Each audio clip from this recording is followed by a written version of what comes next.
தமிழ்நாட்டினுடைய ஒரு மையம் அப்படின்னா திருச்சியை சொல்லலாம். அந்த திருச்சியில் நாம் தமிழர் கட்சியின் சார்பில் போட்டியிடக்கூடிய 2026 சட்டமன்ற தேர்தலில் போட்டியிடக்கூடிய வேட்பாளர்கள் யார் யார் அப்படின்றதான் இந்த காணொலியில் நம்ம பார்க்க போகிறோம். திருச்சி மாவட்டத்தில் 9 சட்டமன்ற தொகுதிகள் இருக்குது. அது என்னென்ன அப்படின்னு பார்த்தீங்கன்னா, மணப்பாறை, ஸ்ரீரங்கம், திருச்சி மேற்கு, திருச்சி கிழக்கு, திருவெரும்பூர், லால்குடி, மணச்சநல்லூர், முசிறி, அதுக்கப்புறமாக துறையூர், தனி. இந்த 9 சட்டமன்ற தொகுதிகள் திருச்சி மாவட்டத்தில் இருக்குது. இந்த 9 சட்டமன்ற தொகுதிகளுக்குமான நாம் தமிழர் கட்சியினுடைய வேட்பாளர்கள் அறிவிக்கப்பட்டுட்டாங்க. அவங்கள தான் இப்போ ஒவ்வொருத்தராக யார் யார் அப்படின்றத பார்க்க போகிறோம். முதல்ல 138 மணப்பாறையில் மு அருணகிரி என்பவர் போட்டியிடுகிறார். அதே போல் 139 திருவரங்கம், அவங்க திருவரங்கம் சொல்கிறாங்க, ஸ்ரீரங்கம் தான் திருவரங்கம். திரு அப்படின்னா தமிழில், ஸ்ரீ அப்படின்றது சமஸ்கிருதத்தில் இல்லை வடமொழியில் நம்ம சொல்லலாம். அப்போ ஸ்ரீரங்கம் அங்கு திரு தர்மராஜ் அவர்கள் போட்டியிடுகிறார்.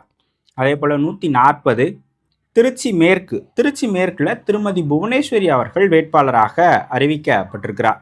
அதே போல் 141 திருச்சி கிழக்கு மருத்துவர் வே கிருஷ்ணசாமி அவர்கள் வேட்பாளராக அறிவிக்கப்பட்டிருக்கிறார். 142 திருவெரும்பூர், அங்கு ஜல்லிக்கட்டு ராஜேஷ் அவர்கள் வேட்பாளராக அறிவிக்கப்பட்டிருக்கிறார். கடந்த முறை 2024 நாடாளுமன்ற தேர்தலில் திருச்சியினுடைய நாடாளுமன்ற வேட்பாளராக போட்டியிட்டவர், மாநில ஒருங்கிணைப்பாளராக நாம் தமிழர் கட்சியில் இருக்கிறார் ஜல்லிக்கட்டு ராஜேஷ். இதில் இன்னொன்று, திருவெரும்பூர் சட்டமன்ற தொகுதி தான் அன்பில் மகேஷ் பொய்யாமொழியினுடைய சட்டமன்ற தொகுதி. அப்போ அவர் கரண்ட் எம்எல்ஏவாக அங்கே இருக்கிறார், பள்ளிக்கல்வித்துறை அமைச்சராகவும் இருக்கிறார்.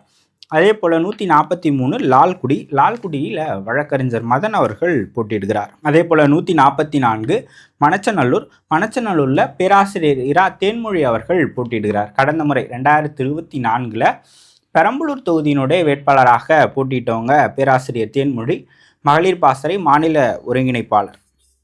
145 முசிறி, அங்கு திருமதி கோ பாக்கியலட்சுமி அவர்கள் வேட்பாளராக போட்டியிடுகிறார். பாக்கியலட்சுமி தஞ்சை கரிகாலன் அவர்களுடைய மனைவி. தஞ்சை கரிகாலன் நாம் தமிழர் கட்சியினுடைய கொள்கை பரப்பு செயலாளர்களில் ஒருவர். இவங்க நாம் தமிழர் கட்சியினுடைய மகளிர் பாசறை மாநில ஒருங்கிணைப்பாளராக இருக்கிறாங்க, கோ பாக்கியலட்சுமி. 146 துறையூர் தனி, அங்கு கௌசல்யா சுரேஷ் அவர்கள் வேட்பாளராக அறிவிக்கப்பட்டிருக்கிறார். திருச்சியினுடைய 9 சட்டமன்ற தொகுதிகளுக்குமான வேட்பாளர்கள் அறிவிக்கப்பட்டுட்டாங்க. இந்த வேட்பாளர்கள் குறித்து நீங்கள் என்ன நினைக்கிறீங்க அப்படின்றத சொல்லுங்கள். 234 தொகுதிகளுக்குமான வேட்பாளர்கள், கிட்டத்தட்ட ஒரு 170-180 வேட்பாளர்களை நான் தேடி கண்டுபிடிச்சிருக்கேன். இன்னும் ஒரு சில வேட்பாளர்கள் அறிவிக்கப்படலை. நிறைய பேர்கிட்ட தகவல் கேட்டுகிட்டு இருக்கேன்.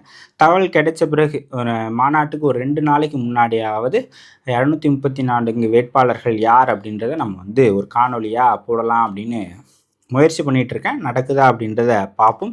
ஸோ திருச்சியினுடைய வேட்பாளர்கள் இவங்க தான்.